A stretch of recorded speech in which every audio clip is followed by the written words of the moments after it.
This is Optimal Living Daily, episode 163, How to Get Hired and Flip the Stick by Derek Sivers of Sivers.org. Get ready to maximize your potential with Optimal Living Daily, the podcast that brings you the best in personal development and productivity every day of the week. Your optimal life awaits. Now here's your host, Justin Malik.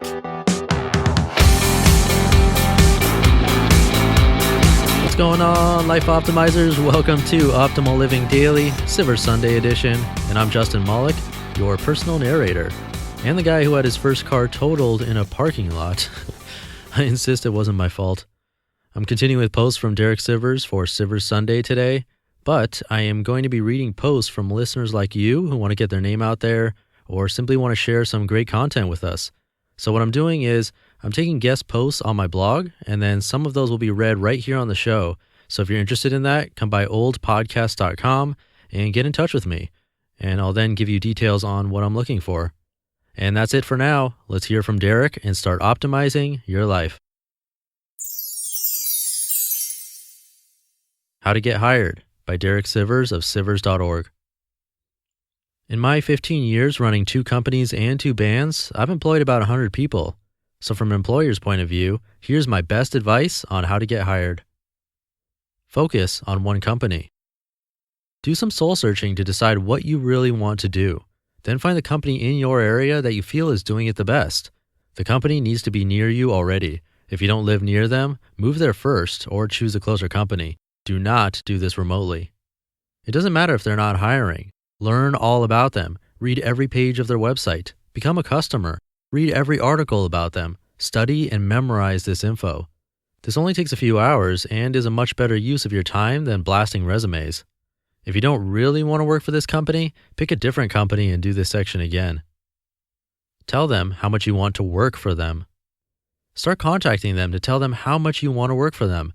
It doesn't matter who you speak to first. Start with anyone. Just start. Tell them in your own way, quote, "You are my favorite company. It's my dream to work for you. If you have any aspect that could use a little help, let me do it, and I promise you it'll thrive. I'm that passionate about this," unquote. Eventually, contact different people in the company, especially the executives, not just human resources. Ideally, you could be more specific, telling them ways you can improve one of their projects, services, or products. Be persistent, though succinct. Combine phone, email, and in person. You must use all 3 methods since each has its strengths. Always be succinct. Don't take more than 2 minutes of their time, but always show your passion and how much you can help them. Vary your message. Sometimes ask advice, sometimes give advice, but always make it clear how much you want to work there. Do this every week. It's okay to be almost annoying. Polite manners don't prove passion. Do this until hired. Eventually they'll be hiring, and they'd be damn foolish not to hire you. Especially faced with the alternative of opening up the floodgates to help wanted ads, they'll much rather go with this person who has persistently proven their passion. Could do this with a few companies at once. If there are sincerely a few different companies you would love to work for, and you have the time, consider doing this process for a few companies at once. P.S. For further inspiration, read at Sivers.org how Tom Williams got hired by Apple at 14 using this method. Flip the Stick by Derek Sivers of Sivers.org. When I was a teenager and heard, "It's all who you know," it used to feel so defeating. I wanted to be a famous musician, but I didn't know any famous people. I didn't grow up in Hollywood. None of my friends were successful. Success was a secret insiders group to which I'd never belong. I'm just an introvert from nowhere, Illinois. So when I heard, "It's all who you know," it felt like the rest of that sentence was, "And you don't know anyone, so forget it." One day in college, we had a guest speaker who was a head honcho at BMI. On his way into class, I overheard him say he was hungry. He had come straight to our school without lunch, so when the teacher told him it was a 2-hour class, he groaned. Because everyone was still getting seated, I quickly ran out to the hall, called the local pizza shop, and ordered a few pizzas to be sent to our classroom. After they arrived, he laughed and said, "Good move, I owe you one," and gave me his card after class, suggesting I keep in touch. For the next 2 years, he always took my calls, gave me all kinds of advice about the music business, and when I graduated college, he got me a great job at Warner Music in New York City. More specifically, he heard they had an opening and called them to say their search was over, that he knew the best guy for the job, could vouch for me, and then gave them my number. They called me to say I was hired already, and I started the next day. A year later, I realized it's all who you know doesn't have to be depressing. I just never considered it could work in my favor. Then once you realize that, you realize the profound conclusion. Everything that seems depressing can be flipped to work in your favor. Every deal that's bad for someone is good for someone else.